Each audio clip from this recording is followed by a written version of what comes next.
अच्छा खान साहब, ये तरक्की पसंद तहरीक ये किन्नी कुछ फैली जिस दौर ਦੇ ਵਿੱਚ ਇਹ ਤੁਸੀਂ ਆਪਣਾ ਗੱਲ ਕਰਨ ਡਏ ਹੈਗੇ ਜੇ सैयद सज्जाद साहब की ये तहरीक किन्नी को फैली और कितना को इन्हें मुस्बत किरदार अदा किया है उस दौर ਦੇ ਵਿੱਚ?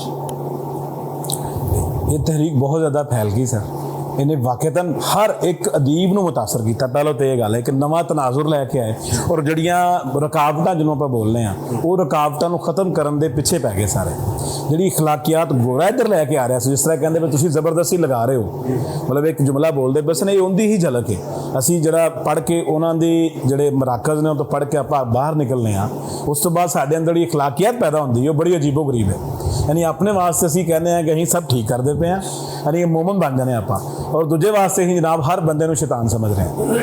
ये जो रवैया है ना उन्होंने इन्होंने खत्म किया है। वाकईतन ये मैं तुहानू नाम लेना अहमद अली साहब ने, उस तो बाद डॉक्टर रशीद जहाँ है, कृष्ण चंद्र ने, उस तो बाद हयातुल्ला अंसारी साहब ने, इन्होंने लंबी कतार है।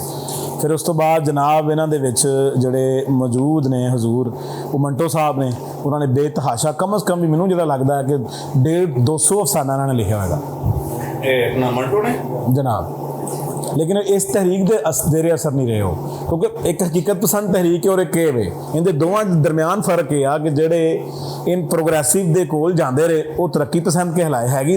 दोवें रियलिज्म है, दोनों ही रियलिज्म ने, दोनों रूसियों तो मुतासर ने, लेकिन उन्होंने अपनी हद्दां कायम कीतियां, इन्होंने अपनी हद्दां नहीं कायम कीतियां। इन्होंने कहा जी अगर मेरा किरदार के उत्ते कोई मजहबी गल आएगी, कोई माशरती गल आएगी, उन्होंने तंग करेगी तो मैं उनके खिलाफ बोलांगा, मैं उनके रद्द अमल च गल करांगा। ये सारा कुछ मुतासर किया है गोरे ने। तरक्की पसंद इस तरह का मामला बन गया और उन्होंने काम किया भी, और वो कतन तकसीम के हक च नहीं सन, लेकिन हैगे वो तहरीक जड़ी सी वो सर सैयद दे ही मतलब पैरोकार नहीं कह सकते, उनके उत्ते ही चल रहे सन कि नवे रवैया कबूल किया जाए। उनकी बेस बुनियाद यो सी कि कदामत पसंदी छड्डिया जाए और रोमांटिसिज्म भी छड्डिया जाए। तरक्की पसंद भी उतों लै रहे हैं सर, वही आ रही और की तीन तो तहरीकां ने, रोमानवी हकीकत ते तरक्की है।